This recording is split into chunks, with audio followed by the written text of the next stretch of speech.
कर लीजिए आप लोग। फोटो ले लीजिए पहले। बाइक होने दीजिए, उसके बाद फोटोग्राफी लास्ट में करेंगे। इसमें नहीं बने। हाँ देखिए, कल दिनांक 20/11/2023 की घटना है।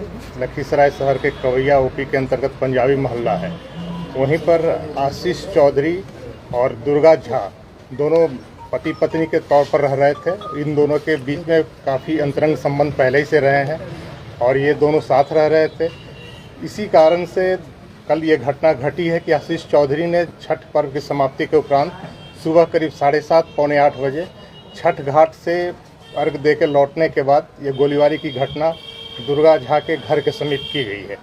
इस गोलीबारी की घटना में कुल 6 लोगों को गोली लगी थी, जिसमें अभी तक दुर्गा झा लड़की का देहांत कल पटना में हुआ है और उसके जो 2 भाई थे चंदन झा और राजनंदन झा, इनकी घटनास्थल पर मृत्यु हो गई थी। कुल 3 लोग अभी तक इसमें मृत हो गए हैं। बाकी जो 3 लोग हैं, दुर्गा झा लड़की के पिता शशिभूषण झा और उसकी भाभी लवली झा जो कि राजनंदन झा उसके मृत भाई की पत्नी है, और उसकी एक और बहन प्रीति झा, ये अभी जख्मी का इलाज पटना में चल रहा है। पूरे घटनाक्रम के पीछे का जो बैकग्राउंड है वो ये है कि इन दोनों के बीच, आशीष चौधरी और दुर्गा झा के बीच काफ़ी पहले से प्रेम संबंध था और इन लोगों ने शादी भी कर ली थी। कहीं न कहीं उनके परिवार की दोनों की रजामंदी भी थी। जो फोटोग्राफ्स आप देख रहे हैं, इसमें लड़के के परिवार वाले भी हैं और लड़की के परिवार वाले भी हैं, लेकिन किसी कारण से फिर अनबन हुआ इन दोनों में, जिसके फलस्वरूप ये घटना घटी है। और उनके घर से, घटनास्थल के पास से एक नोटबुक प्राप्त हुआ है। नोटबुक में करीब 15 पृष्ठों में आशीष चौधरी ने काफ़ी डिटेल से अपने और दुर्गा झा के बीच हुए पूरे संबंध का चर्चा किया है और उसमें ये स्पष्ट रूप से लिखा है कि काफ़ी मानसिक प्रताड़ित होने के बाद ही उसने ऐसा कदम उठाया है। दुर्गा झा के लिए उसने उसको कोचिंग में रख के पटना में पढ़ाया, नाला रोड में, उसका भी जिक्र उस डायरी में आप लोग देखेंगे। और हॉस्टल में, गर्ल्स हॉस्टल में रख के कोचिंग करवाया बैंकिंग के लिए। अपना हिस्से की ज़मीन उसने बेच दी अपने भाई के नाम से। उस पैसे से उस दुर्गा झा को पटना में रख के पढ़ाया और सारा पैसा ख़त्म कर दिया। और इसके बाद वो लड़की को कैसे दुराव उससे हुआ, इसकी जिक्र भी उस डायरी में है। और उसके परिवार वाले ने फिर बाद में उसको तनिष्क का एक शोरूम है हथुआ मार्केट में पटना में, वहाँ सेल्समैन के रूप में उस लड़की को रखा।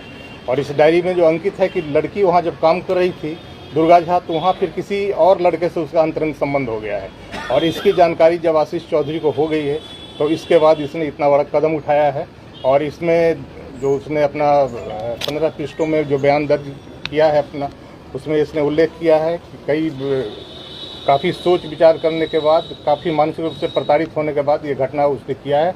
और ये घटना तो जघन्य है, लेकिन पुलिस इसमें काफ़ी त्वरित कार्रवाई करते हुए, इसमें जिसने लाइनर की भूमिका निभाई है जिस लड़के ने, उसका नाम है राजन पासवान उर्फ समीर राज, इसकी गिरफ्तारी हो गई है। पूरे CDR के लोकेशन से, वैज्ञानिक अनुसंधान से यह साबित हो गया है कि पूरा घटना का लाइव लोकेशन आशीष चौधरी को ये समीर पासवान दे रहा था। CDR से ये बात प्रमाणित है कि हर 15 मिनट पर, 20 मिनट पर 4 कॉल है।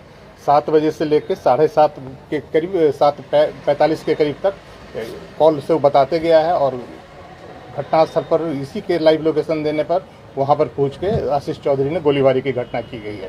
तो इसमें लाइनर की भूमिका निभाने वाले समीर राज उर्फ राजन की गिरफ्तारी हो चुकी है।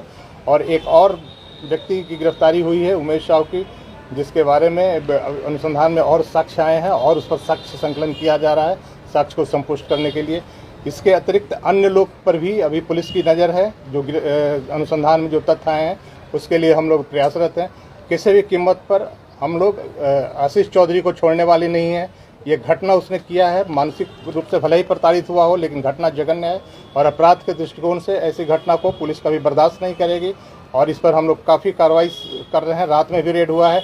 आज भी आशीष चौधरी के जो संभावित ठिकाने हैं पुलिस के नज़र में, उस पर पुलिस की टीम जा चुकी है और दूसरी कुछ टीम भी रवाना हो रही है उसकी गिरफ्तारी के लिए।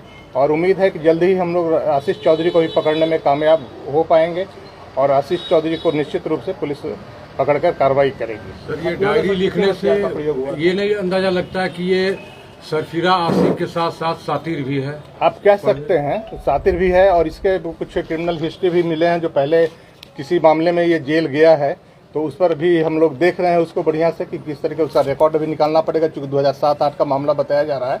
तो उसके रिकॉर्ड को हम लोग देखेंगे कि उसमें किस कारण से उसको जेल जाना पड़ा था। तो जैसा कि लोग बता रहे हैं, कोई मर्डर की घटना घटी थी लखीसराय में, उसमें ये जेल गया था, और उमेश साहब और ये आशीष चौधरी, तो उसको हम लोग अपना रिकॉर्ड से खंगाल रहे हैं, कोर्ट से भी उसको वेरीफाई कर रहे हैं। और यहाँ के लखीसराय के पब्लिक से हम यही अपील करना चाहेंगे कि किसी बहकावे में ना आए। सोशल मीडिया पर कई तरीके के पोस्ट कास्ट को लेकर किया जा रहा है। ये कास्ट से संबंधित घटना नहीं है, यह विशुद्ध प्रेम प्रसंग के कारण जो आंतरिक विरोध हुआ है उसके कारण यह घटना घटी हुई है। इसमें दो जाति के लोग इन्वॉल्व जरूर हैं, लेकिन कास्ट राइट के रूप में इसको नहीं है। इसलिए लखीसराय की जनता से मेरा यही अपील है कि धैर्य बनाए रखें, शांति बनाए रखें, और इसमें जो सही कल्प्रिट है वो जल्द पकड़ा जाएगा। हथियार कहाँ से बरामद हुआ? हथियार वहीं घटनास्थल के पास से बरामद हुआ है। हथियार का फोटो आप लोग यहाँ, उसमें एक देसी पिस्तौल है, ये है हथियार, आप देख लीजिए यहाँ पे, ये हथियार है। इसमें जो 10 खोखा फायर किया हुआ प्राप्त हुआ है और 4 जिंदा कारतूस बरामद हुआ है, ये हथियार है। तो सर हथियार कौन उपलब्ध कराया, ये कुछ पता चला? हथियार हुआ है घटनास्थल के पास से हुआ है, और किसी पब्लिक ने ही कोई बताया था, जिस पर पुलिस ने वहाँ से रिकवर किया है।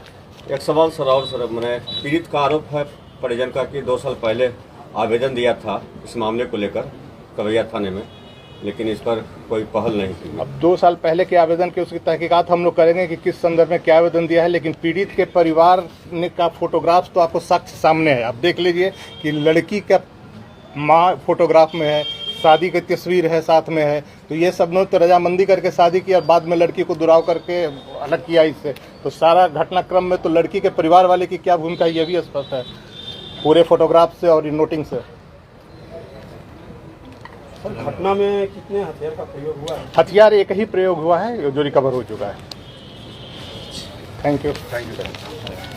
ये प्रेस रिलीज हाँ ले लिया सर।